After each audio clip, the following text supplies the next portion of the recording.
Once the jewel of Latin America, a nation richer than most of its neighbors, sitting on the largest proven oil reserves in the world. Venezuela was a land of high wages, booming cities, and pride. Today, it is a story of hunger, hyperinflation, and mass exodus.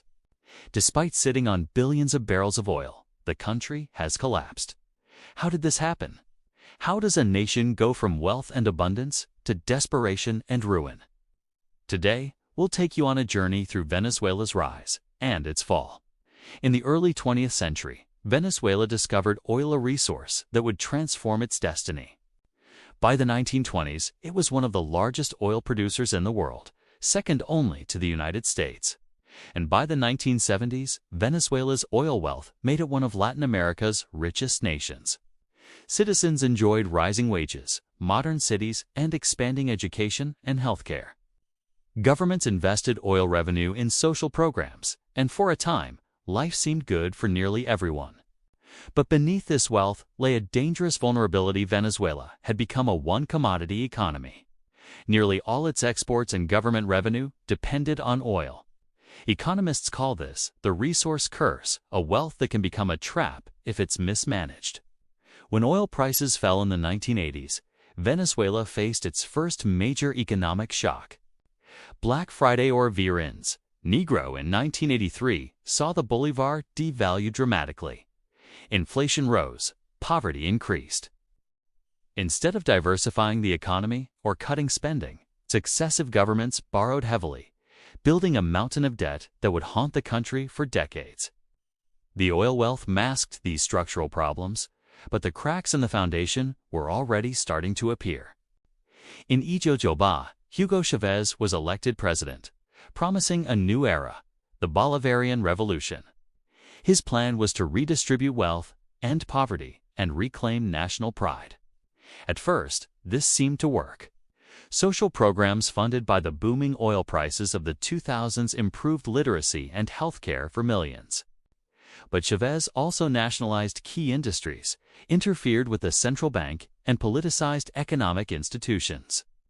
Price controls and subsidies discouraged private production, making it cheaper to import goods than to make them at home. As imports rose, domestic industries declined. And as government spending ballooned, fiscal responsibility took a back seat.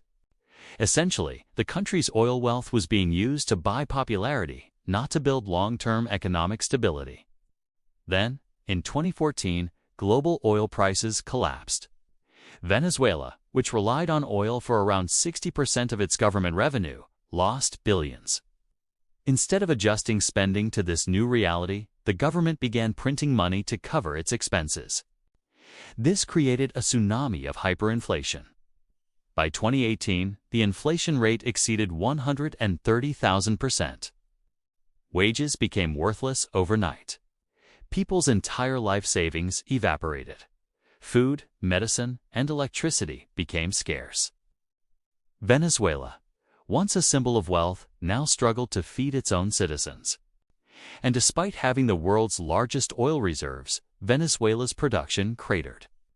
Years of mismanagement, corruption, and the firing of thousands of skilled workers from the state-owned oil company left refineries idle and rigs in disrepair.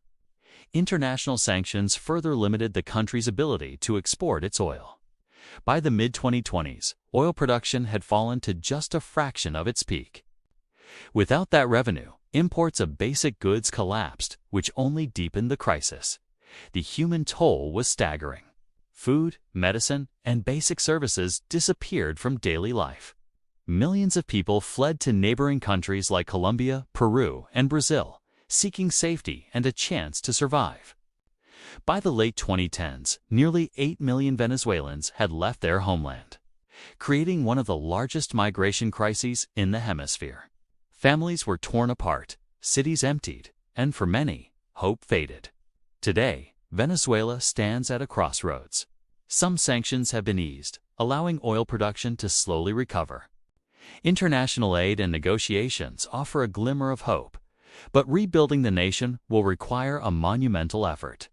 It needs massive investment, serious institutional reform, a move to diversify the economy beyond oil, and a restoration of political stability. Without these fundamental changes, the tragic cycle of collapse may continue. Venezuela's story is a powerful warning. Wealth alone does not guarantee prosperity. Without strong institutions, a diversified economy, and responsible governance, even the richest nations can fall. The tragedy of Venezuela is a lesson for the entire world that resources are just a tool, not a guarantee, and that power without accountability can destroy what generations have built. Thank you for watching.